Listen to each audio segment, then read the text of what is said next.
এখানে আমি দাঁড়িয়েছি কারণ আমাদের বিদ্যালয়ে একটি মাঠ ছিল, সেটা দখল করা হয়েছে। মাঠটিতে একটি শহীদ মিনারও ছিল, সেটাও দখল করা হয়েছে। এখন আমরা সেই মাঠ এবং শহীদ মিনারটি ফেরত চাই।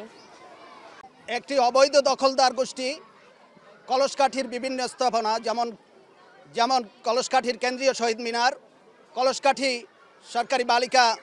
সরকারি প্রাথমিক বিদ্যালয়ের শিশুদের খেলার মাঠ, কলসকাঠি ইউনিয়ন পরিষদ সংলগ্ন বালুর মাঠ, যেখানে মুসলিম ধর্মপ্রাণ মুসলিমরা ধর্মীয় অনুষ্ঠান পরিচালনা করত এবং যুবক ছেলেরা খেলাধুলার আয়োজন করত, সেই মাঠটিকেও দখল করে নিয়েছে।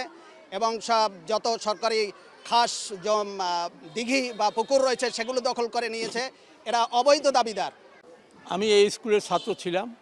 আমার বয়স প্রায় ৭৬ বছর।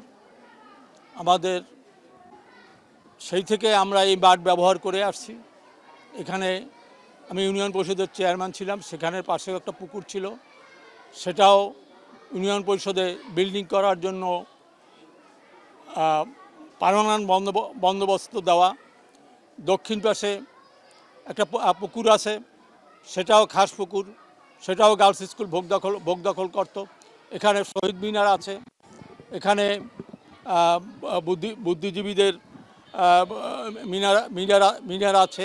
বাত ব্যথা, প্যারালাইসিস কিংবা আর্থ্রাইটিস, আধুনিক ফিজিওথেরাপি ও পুনর্বাসন চিকিৎসায় নির্ভরযোগ্য নাম ডিপিআরসি। আমরা এলাকাবাসী আমরা এটার প্রতিকার চাই যে এটা অবৈধ, এই লোকগুলি কেন এইটা দখল করলো, এটার আমরা প্রতিকার চাই। দেশ্বরবাবুর জমিদার বাড়ি, ওনার কোনো সন্ততি কিছুই ছিল না। যে জায়গাটা দখল করছে তার এই জমি জমা তার কিছুই না।